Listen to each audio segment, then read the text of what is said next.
In this episode, we'll continue to follow the story of several police officers who in the 1980s were empowered to take drugs off the streets of Lexington, Kentucky, and instead, with the use of airplanes and their connections in South America, they created one of the largest drug smuggling operations in the central United States. It is the story of narcotics officer turned drug smuggling pilot Drew Thornton, his co-conspirators Bradley Bryant, Henry Vance, and others in their operation known locally as the Company. Stay tuned for the second episode of Fly By Night.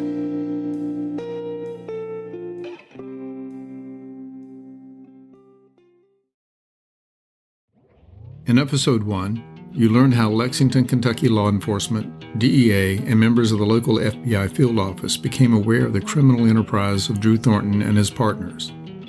Thornton, a former Lexington Narcotics Squad officer and pilot, had seemed to be living a charmed life until he was tripped up by his own greed and his thirst for adventure, and by the actions of others.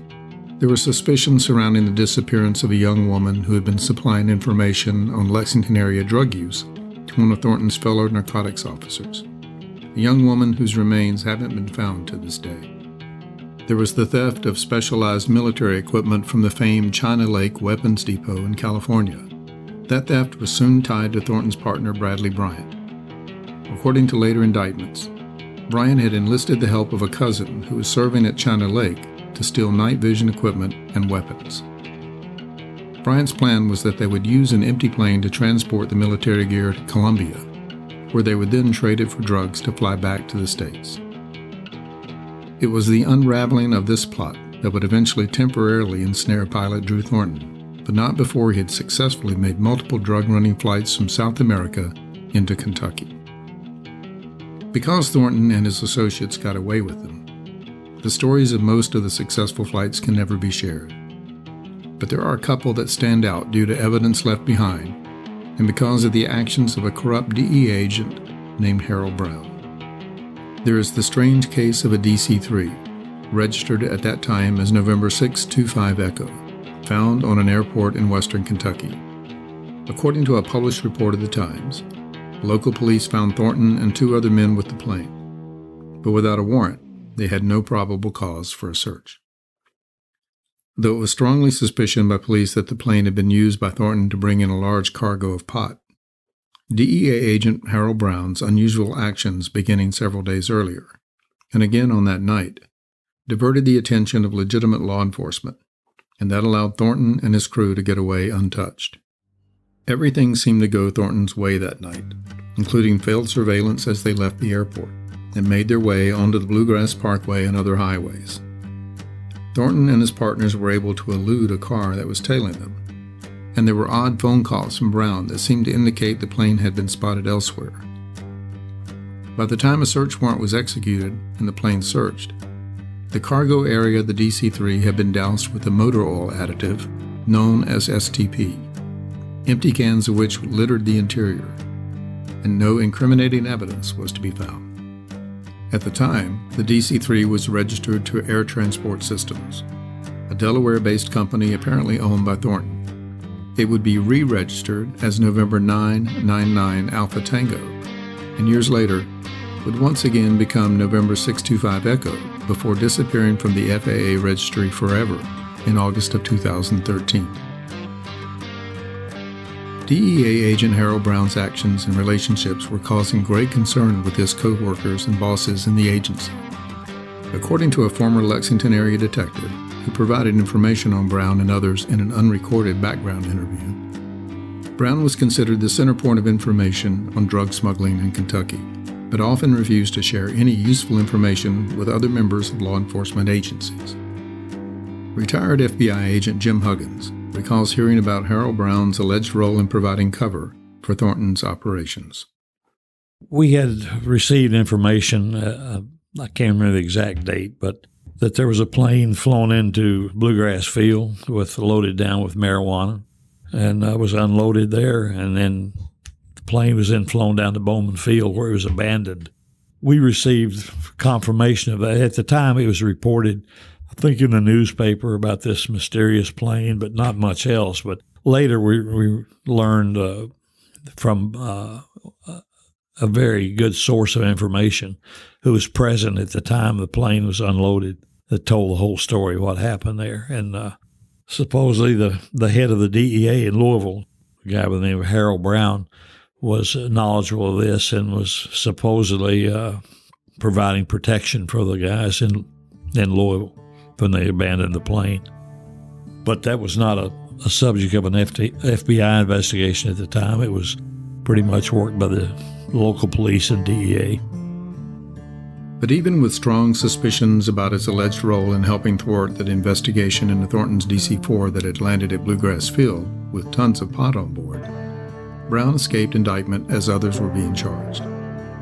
Eventually, Brown left the DEA not long before he would become vested in his retirement plan, a fact that others found highly suspicious. And that included the DEA agent who replaced Brown as head of the Kentucky operations. Kelly Snyder began his career in federal law enforcement by applying to the Secret Service. But when it became obvious he would have to wait a long time to be assigned a training slot, he decided to take a position with the U.S. Customs Agency, where he had his first experience in pursuing narcotics smugglers. It was then an easy transfer over to the newly renamed DEA in 1974, which up until then had been called the Bureau of Narcotics and Dangerous Drugs. Snyder would have a 21-year career with DEA until his retirement in 1995. My name is Jerry Kelly Snyder, and I was the resident agent in charge from 1982 to 1984 in Louisville, Kentucky, and I was the agent responsible for the entire state of Kentucky and portions of southern Indiana. Yeah, it was shortly after I had transferred to Kentucky, I started receiving information immediately from the agents and administrative staff in the Louisville office that the former resident agent in charge, whose name was Harold Brown, literally resigned from his position. I believe it was 6 months before his retirement. Now, that's a very odd thing for anyone to do because you're giving up, literally hundreds of thousands of dollars, depending on how long, you plan on living. But I asked a little bit more in depth as to what was going on. And the irony to this is that when I transferred to Kentucky as the new agent in charge, DEA management in Washington, D.C. did not provide me with any information about Harold Brown. They just said I was replacing an agent in charge that had left the office. And once I got there, I was a little bit curious as to why a guy would leave 6 months before his retirement. Just a few years later, in March of 1984, Harold Brown's body was discovered in his Louisville apartment. His death ruled as suicide. And though local cops and the DEA were relieved that the story of a DEA agent working the other side was over, then DEA agent Snyder recalls that there were those who found the circumstances of Brown's death suspicious. Well, yeah, it was, and I'm not exactly sure when that happened, but I think it was about a year and a half after, maybe even close to 2 years after I had transferred to Louisville. I got word from someone, I believe it was Dale Lichty, to be honest, that Harold Brown was found deceased in his apartment in Louisville, and that it was a self-inflicted gunshot wound. And when it was told to me, it just didn't make any sense. And the reason I'm saying that is Harold was the kind of guy that didn't seem to be intimidated by anything. And this is not my personal information. It's more just on what was told to me over the years as to what kind of a person he was. And then he had a certain arrogance and ego, no one found anything about me. And so I'm not really sure, what is going on, but he just seemed like the kind of guy that couldn't be, the type of person that would commit suicide. So there was a speculation that, the gun was in his hand, but then he was being forced to, shoot himself, just because of there's many ways to kill someone and make it look like a suicide. And that, as long as I can remember, that has been the attitude of a lot of police officers. And then, of course, Jim Malone and Cliff Best both thought that he was murdered, and it had something to do with Drew Thornton. And then how everything was going sort of south on Drew Thornton's life and his smuggling activities, and that this was the end result of just a lot of co-conspirators wanting to move Harold Brown out of the way just on the chance that he might turn the corner and become an informant or something. When Thornton, Bradley Bryant, and others in their team needed large-scale suppliers to fill the cargo hold of their planes, Bryant turned to the Smuggler brothers, Jimmy Smuggler of Las Vegas and attorney Lee Smuggler of El Paso. Bryant's earlier work for an organized crime-connected businessman with offices in Philadelphia and New York had led Bryant to Las Vegas, and there he connected with Jimmy Smuggler. Theirs was a criminal partnership that made it possible for the Lexington-based smuggling operation to grow their business. But it would later spell the end of Bryant's partnership with Drew Thornton, when Thornton feared the high-profile Smuggler brothers would bring too much attention to their operation. Jim Huggins remembers the role of the Smuggler brothers in splintering the Thornton-Bryant connection. Yeah, at one point when Bradley Bryant was in Las Vegas, he started meeting up with some pretty high-level drug smugglers, supposedly Jimmy Smuggler and others. And at that time, Andrew Thornton was getting a little nervous. He thought, hey, this is a little bit out of our league. I don't think we should be messing with these folks. We ought to keep our own operation. So he and Bradley had a falling out over that, and at that point, they pretty much went their different ways. Thornton's fears of the fallout of working with the Smugglers proved valid, starting with the mob-style killing of Lee Smuggler in his law office in El Paso in 1978. And less than a year later, on March 29, 1979, on the day a trial of Jimmy Smuggler was to begin, the presiding judge in Smuggler's case, Judge John Wood, was assassinated in his driveway in San Antonio, Texas.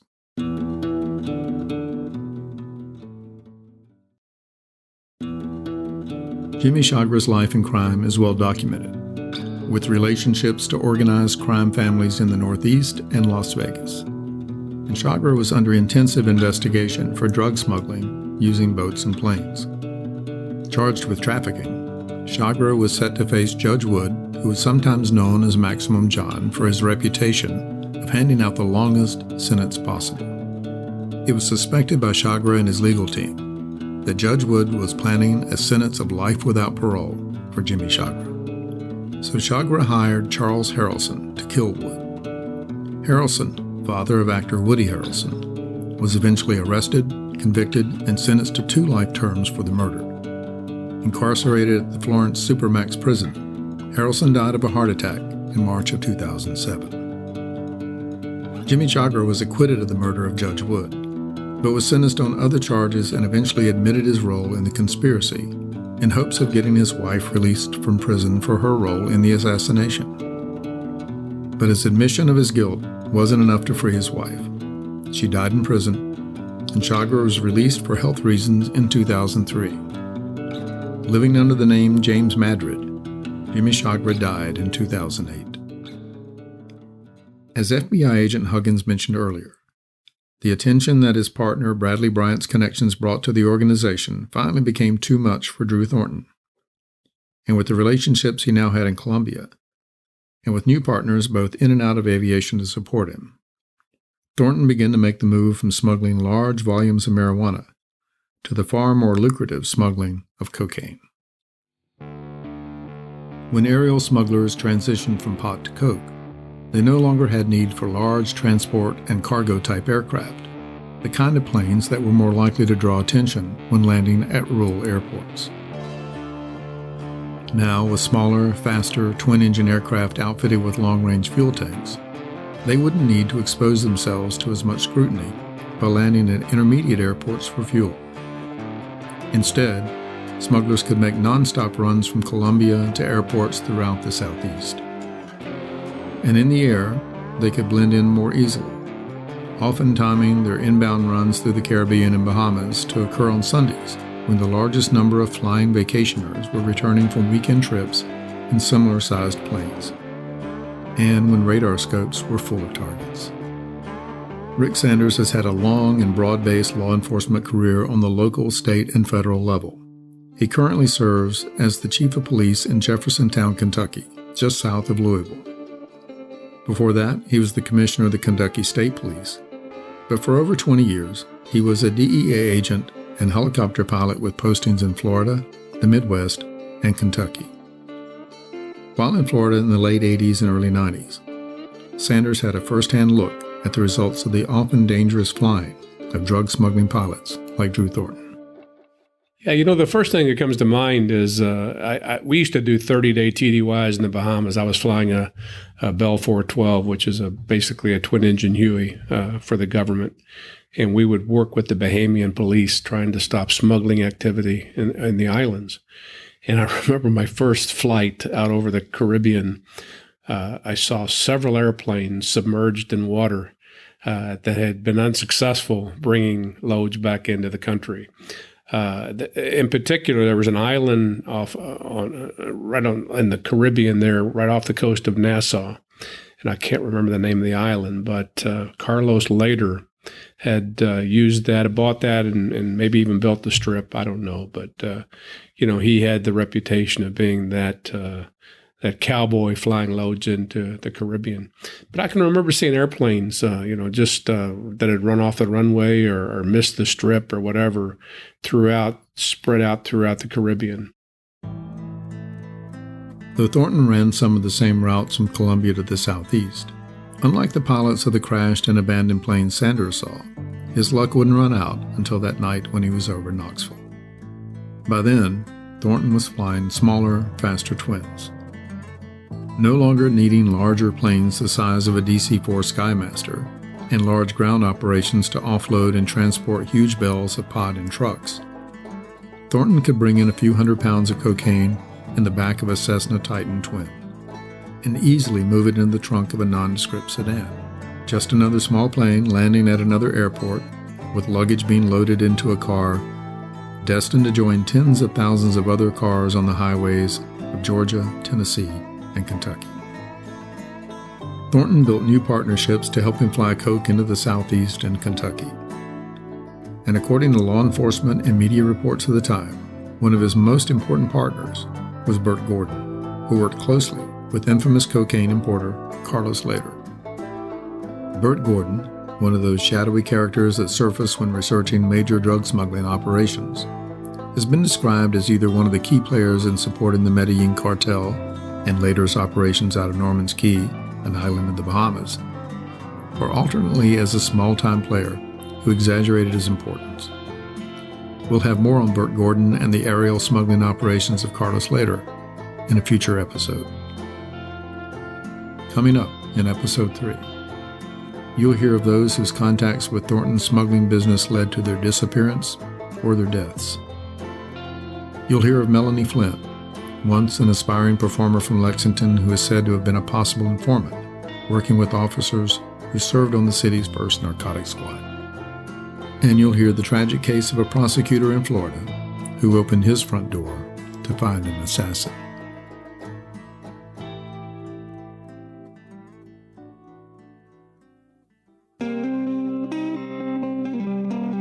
Fly By Night is brought to you by Midnight Flyer Media. Theme music is Darker by Hendrik Anderson with additional music by Abe Stites. Show art is by Eine with additional design by Abe Stites. The show is produced and hosted by Charles Stites with editing by Abe Stites and additional mixing and audio support by Resonate Recordings. If you like what you hear, please leave a rating and a review and subscribe to Fly By Night wherever you get your podcasts. And for photos and more on the key players in each episode, visit flybynightpodcast.com.